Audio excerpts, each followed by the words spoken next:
Godzilla vs. Thor by Jason Aaron was released 2 days ago, presenting one of the greatest crossovers I've read in a while.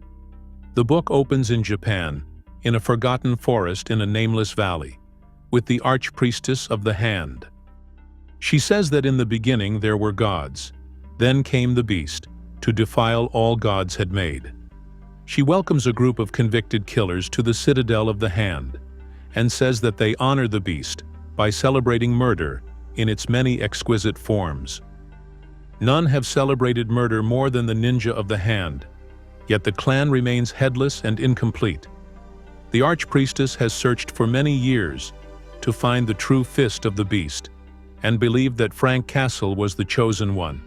But in the end, he proved himself a great disappointment. She gathers the greatest convicted killers from all over the world to bring the fist of the beast to life again. But none of them are worthy of being the fist, as they are not needed to kill, but to die. The archpriestess leaves the room, while the ninja slaughter the gathered killers. She had sought the greatest killer alive, whose footsteps wrought destruction, and whose breath bestowed massacre upon the world.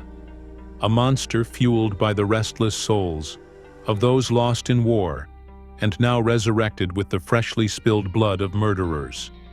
The bloodshed awakens Godzilla, king of all monsters and killers.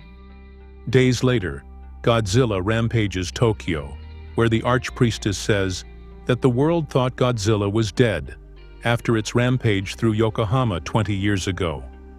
Its body was obliterated, leaving only a blackened heart upon the sea floor. A heart that never stopped beating. A heart that is filled with enough rage to trample cities and gut continents, and to leave this planet reeling through space, ringed with its own innards.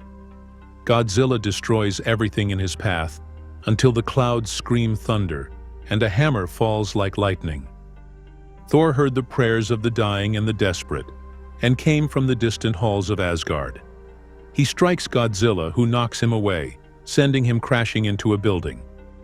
The Allfather knows a dragon when he sees one, a dragon with eyes as lifeless and cold as its breath is searing hot, and that's why he doesn't waste time trying to reason with the monster. Thor summons the storms and lifts Godzilla up in the sky, where he can do no damage, and pounds on him, but Godzilla fights back and unleashes his blast. The unstoppable Thor clashes with the unkillable Godzilla, where Thor says that Mjolnir has riddled the monster with enough holes to drop him, but Godzilla still stands and strikes Thor again. The archpriestess says that the monster is stronger than ever before, stronger than when it slew Mortha and King Ghidorah, and now with the power of the beast flowing in its veins, Godzilla can't die.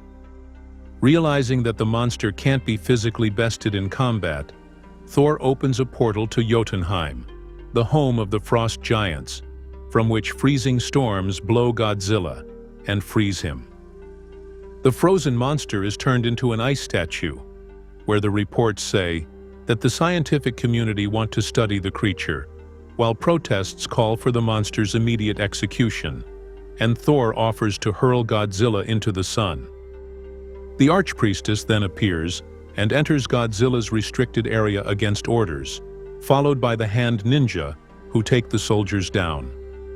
She says that she has learned all about Thor, and knows that he has faced many fearsome enemies, from the world serpent, Jormungand, to the dark elf Malekith, to Thanos the Mad Titan, to the elder god Tyrannos, to the unstoppable Mangog, but Thor has defeated them all.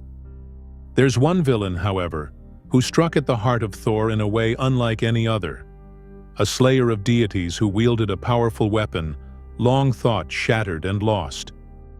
The ninja have retrieved this weapon from the vaults of the Collector, the last known sliver of all black, the Necrosword, the blade of Gore, the God Butcher. Later on, Thor goes back to Asgard, after battling trolls and wizards in Alfheim and Vanaheim, only to find Sif and the Asgardian gods brutally beaten and killed. Sif tells Thor that Godzilla came without warning and could not be stopped, urging Thor to avenge them. Thor hears the roar of the monster, who torched and trampled Asgard, the monster who is imbued with the power of gore, becoming Godzilla the God Butcher. Their battle craves its way through the nether space between realms, tearing through the branches of the world tree, like a comet of Uru and black fire. The gods of Asgard are dead, but Thor has no time to mourn, and no time even for thunder. It was a day meant only for lightning. Godzilla's black eyes have no indication of any thought beyond animal rage. But as the necro breath begins to obliterate entire worlds and to burn the heavens themselves, Thor could swear that he saw the monster smile. Godzilla strikes Thor, but Thor doesn't go down, and tells the monster that although Asgard is destroyed, he still lives, and calls upon every storm in existence, every tempest from every world across creation.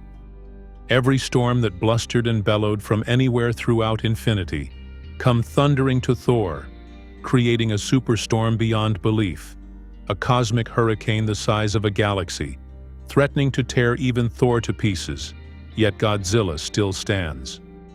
Godzilla tries to swallow Thor, but Thor breaks his way out of the monster's maw and channels the superstorm into Mjolnir, then attacks Godzilla with full force, but Godzilla blasts Thor with his necro breath before they clash with each other and die.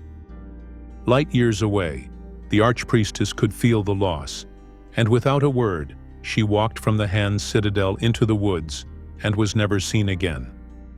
The halls of Valhalla were filled with songs and crowded with gods, as the honored slain celebrated their well-earned rest, while for others the battle continues. In Hell, All-Father Thor clashed with Godzilla, and every dawn in the land of the dead saw the battle renewed, raging until the end of time. Every Ragnarok is but a new beginning, for stories yet untold. Gods to be reborn down through the ages, and monsters will never die, ending the book with shattered Mjolnir, clashing with Godzilla's ripped heart. I like the fact that Jason Aaron respects Godzilla's power and presents him as the unkillable monster he truly is. Thor in this book is All-Father, which means that he has the Odin force at his disposal, explaining how he managed to stand his ground against Godzilla's deadliest attacks, even after he gets imbued with the power of gore.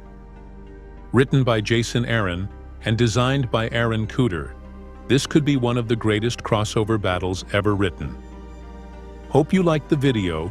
Don't forget to subscribe, share, and like. Thanks for watching, and have a nice one.